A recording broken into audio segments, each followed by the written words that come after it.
ഒന്നാമത് നസീർ സാറിന്റെ നെഞ്ചിൽ ഒരു രോമം പോലും ഇല്ല, നല്ല ഡാൾഡ പോലെ ഇരിക്കുന്ന ശരീരം, അത് നല്ല കിരീടമൊക്കെ വെച്ച് നല്ല വിഗൊക്കെ വെച്ച് റോസ് പൗഡറൊക്കെ അടിച്ച് നസീർ സാർ വന്ന് നിൽക്കുക, അല്ലെങ്കിൽ മറുവശത്ത് കെട്ടി ഒരുങ്ങി കെട്ടിലമ്മ പോലെ ഷീലാമ്മ വന്ന് നിൽക്കുമ്പോൾ ഉള്ള ഫ്രെയിമിന്റെ ഒരു ബ്യൂട്ടി.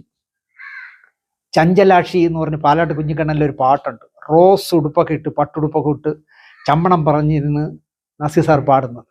എനിക്ക് വടക്കൻ പാട്ടുകളിൽ ഏറ്റവും ഇഷ്ടപ്പെട്ട പാട്ട് അതാണ്. നസീർ സാർ എന്തൊരു സുന്ദരനാണ്. യു രാജഗോപാലാണ് അത് ചിത്രീകരിച്ചത്.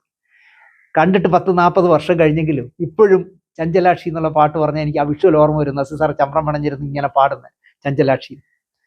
അതൊന്നും ഇനി നമ്മളെ സിനിമയിൽ ഉണ്ടാവില്ല. നമ്മൾ ക്യാനിൽ നിന്ന് ചുരണ്ടിയെടുക്കുന്ന ഈ കഞ്ചാവ് പടങ്ങളെ ഇനി മലയാളത്തിലുണ്ടാവും. അത് മതി എന്നാണ് എൻ്റെ പക്ഷം. കാരണം നിങ്ങൾ അയച്ചു തന്ന പാട്ട് ഞാൻ ഒരുപാട് പ്രാവശ്യം കണ്ട ആളെന്നുള്ളതിലേക്ക് പറയുകയാണ്. അത്തരം സിനിമകൾ നമ്മൾ അങ്ങനെ തന്നെ നിൽക്കട്ടെ, നൊസ്റ്റാൾജിക്കായിട്ട് നിൽക്കട്ടെ. നമുക്ക് കൂടെ കൂടെ ആ പടങ്ങൾ എടുത്തിട്ട് യൂട്യൂബിലൊക്കെ കാണാം, അല്ലെങ്കിൽ ഹോട്ട്സ്റ്റാറിലൊക്കെ കാണാം.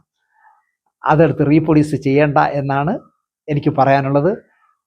ഈ പറയുന്ന കോരാർട്സ് ഗ്ലോബിൽ ഇടയ്ക്കിടയ്ക്ക് ഞാൻ ഇനിയും ഇതുപോലുള്ള കാര്യങ്ങൾ സംസാരിക്കാം. നിങ്ങളെല്ലാവരും സബ്സ്ക്രൈബ് ചെയ്യാൻ നോക്കണം എന്ന് മാത്രം പറഞ്ഞുകൊണ്ട് ഒരു നല്ല നമസ്കാരം.